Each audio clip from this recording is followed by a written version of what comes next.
观众朋友们好，这里是大师局，我是邵峰。今天这一集，我要先问你一句：如果有一天你的钱、你的账户，甚至你在海外放着不动的利息，都突然被查到、被追税，你会怎么办？这不是假设，是正在发生。最近，中国出现一个诡异到让人脊背发凉的画面：上海出入境管理局4点就排满人。北京富人悄悄撤离，伦敦、新加坡、悉尼的房产被中国买家一口气扫空，而这一切都从查税开始，不是查大企业，不是查富豪，而是查平常人，查中产，查你以为躲在海外的小投资，查你在美股赚的那几千块，查你在香港账户的利息。跨境电商平台被集体叫去交账，亚马逊、阿里、Team、西音的数据被要求全部上交，只要数据一对上，之前漏报的税全补，最高要补 13% VAT 加所得税，还要罚5倍。更关键的是，这次被盯上的已经不是几千万身家的富人，连资产不到100万美元，只是买2手美股、炒一点港股的普通人，都开始接到税务局的电话了。有人一句话讲得很直白：财政见底了，现在是谁有钱查谁。而钱感受到危险，比人跑得还快。上海富豪排队办护照，队伍排到马路口；北京的中产一家一家悄悄离开，连邻居都不知道他们搬走了。英国的经纪人说，最近来看3000万英镑房子的全是中国人。新加坡核心区成交量2年新高。澳洲媒体爆出，广东买家1年买3700万美元房产。你以为他们在投资？不，他们在逃生。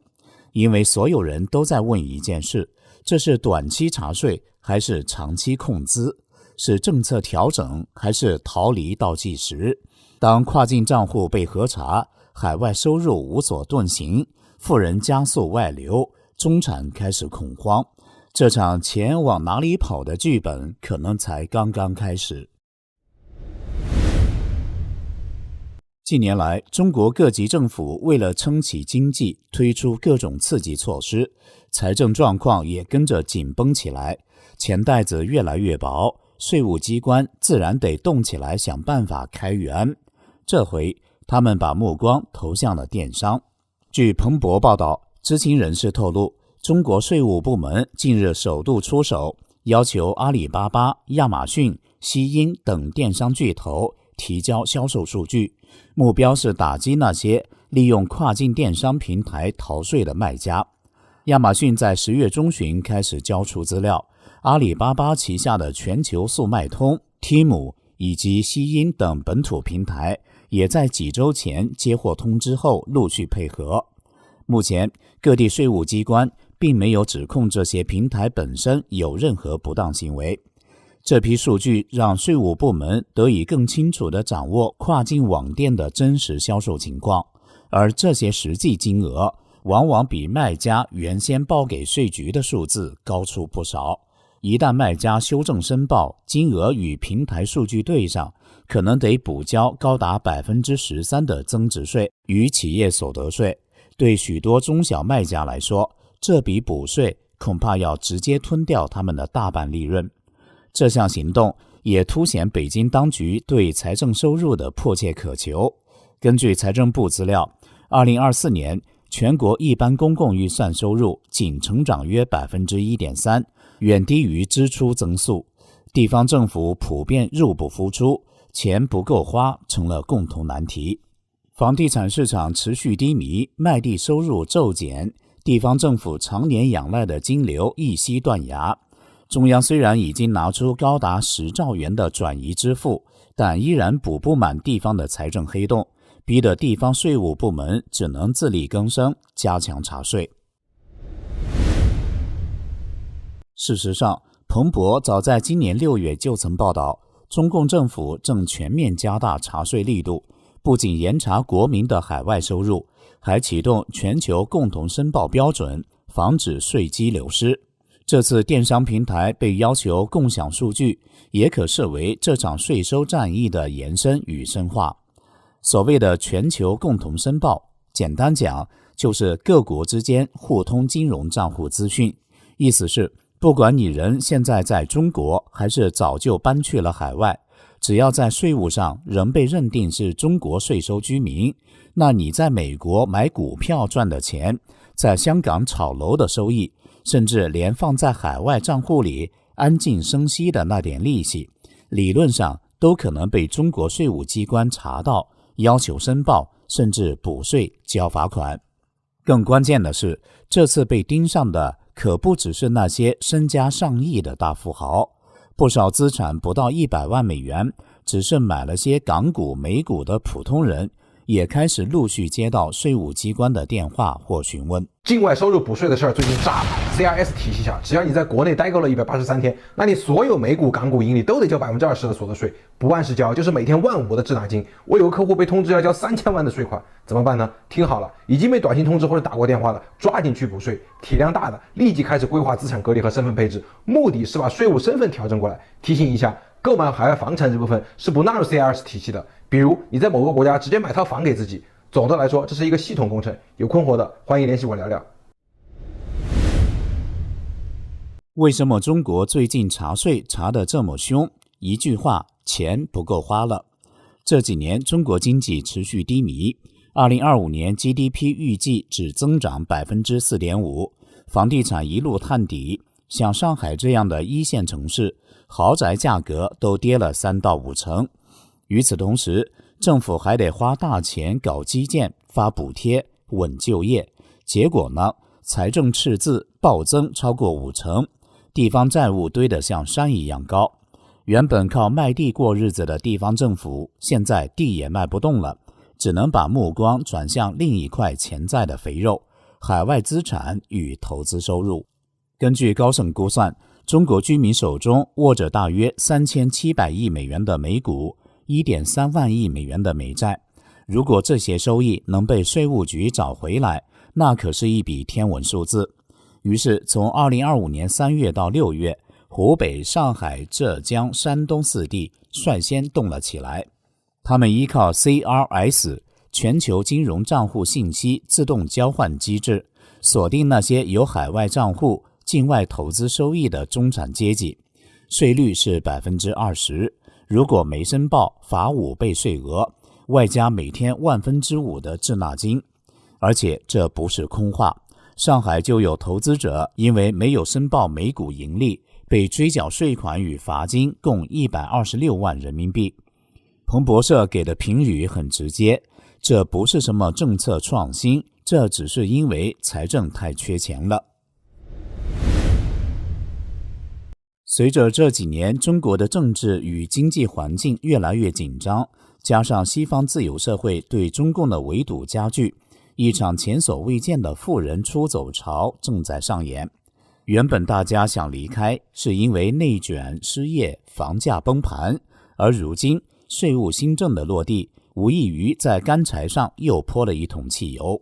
根据英国投资移民顾问公司 Henry & Partners 最新报告，2024年估计有 1.5 万名拥有100万美元可投资资产的中国富人选择移民并转移资产，比2023年增加了1400人，创下历史新高。中国已经连续3年成为全球100万富翁流失最多的国家，每位富豪平均带走约660万美元，仅2022与2023两年合计流出资金就高达1600亿美元，而到2025年，这个数字预计还会再增长 10% 到 15%。 当税收紧缩，信心下滑，最先反应的永远是有钱人。2024年起，上海富豪的出走潮几乎成了现象级事件。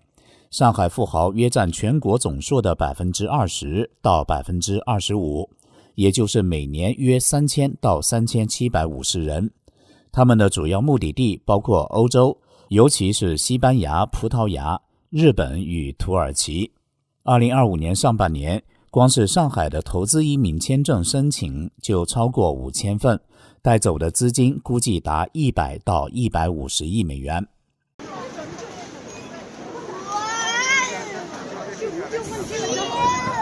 在上海出入境管理局门口，长长的人龙几乎成了新风景。有人天没亮就开始排队办护照，家家户户都在准备出国。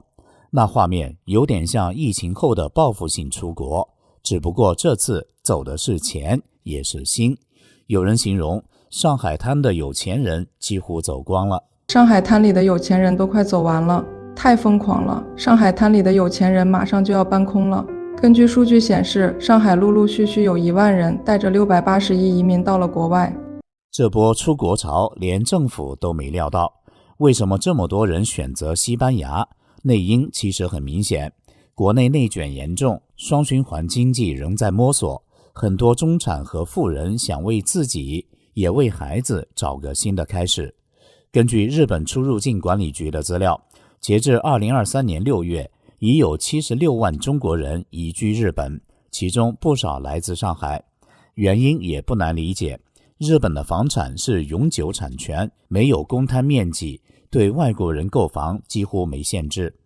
而只要花25万日元注册公司，就能拿到经营管理签证，享受本地居民同等待遇，孩子免费上学，成人医疗报销 70%， 还能保留中国国籍，可说是一举两得。也有人转向土耳其，那里的身份性价比极高，只要买一套房，全家就能拿到欧洲身份，世代相传。特殊的一本大国护照，这本土耳其护照不仅支持改名，而且还不显示你的曾用名，全球出行都非常的便利，免签120多个国家，包括日本、韩国、新加坡这些重要的经济体。甚至它还能申请美国 E2 签证。有了土耳其护照呢，不仅可以在全球大多数国家开户，税收政策更是秒杀一大片超级大国。重点是它的办理难度低，40万美金买一套房，全家就能拿到护照，3年后的房产可以卖出，相当于。如果说上海的富人出走像是一场热闹的奔逃，那么北京的离开则更像一场静默的撤退。2024到2025年，北京的投资移民签证数量超过4000份，年度资金外流约150到200亿美元，和上海相比数字相仿，但路线却截然不同。表面上都是被经济下行、内卷焦虑逼出来的结果，实际上北京人走得更冷静，也更有目的。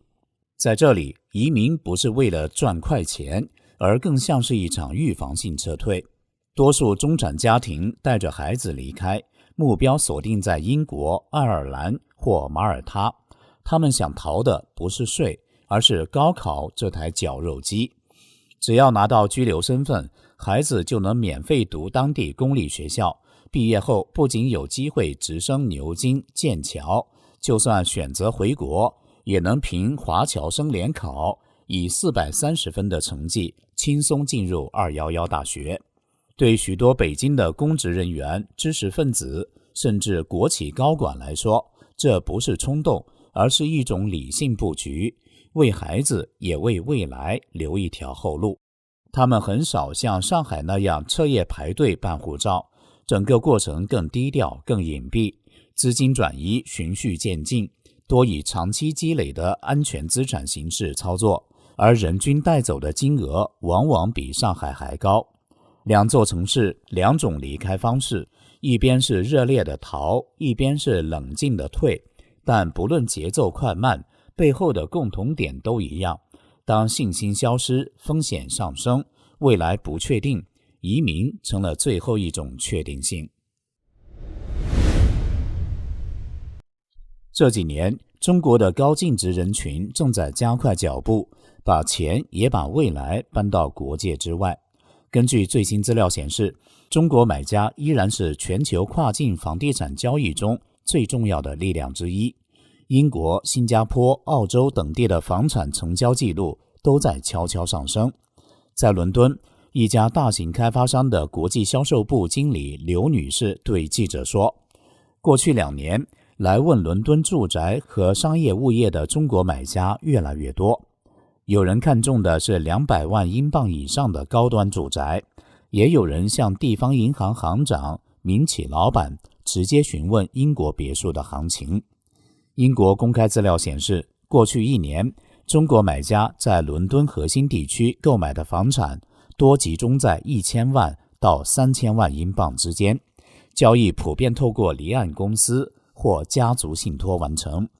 每日邮报曾报道，位于梅费尔的一处商住物业在2024至2025年间以2800万英镑成交，买家来自中国沿海地区，整笔交易同样是经由离岸结构操作。金融时报网站则披露，阿里巴巴创办人马云的妻子张英在2024年秋季以1950万英镑，约合人民币 1.76 亿元购得伦敦一处房产。消息曝光后，因买方背景而引起外界广泛关注。而在新加坡，2025年第1季度的最新数据显示，外国买家在核心区的成交比例回升到近2年高点，其中中国买家的比例相当显著，即便当地政府提高了附加买家印花税，仍有不少中国买家选择以现金一次性付款。澳洲的情况也类似，当地媒体报道，一名广东买家在悉尼购置多处房产，累计金额可能超过3700万美元。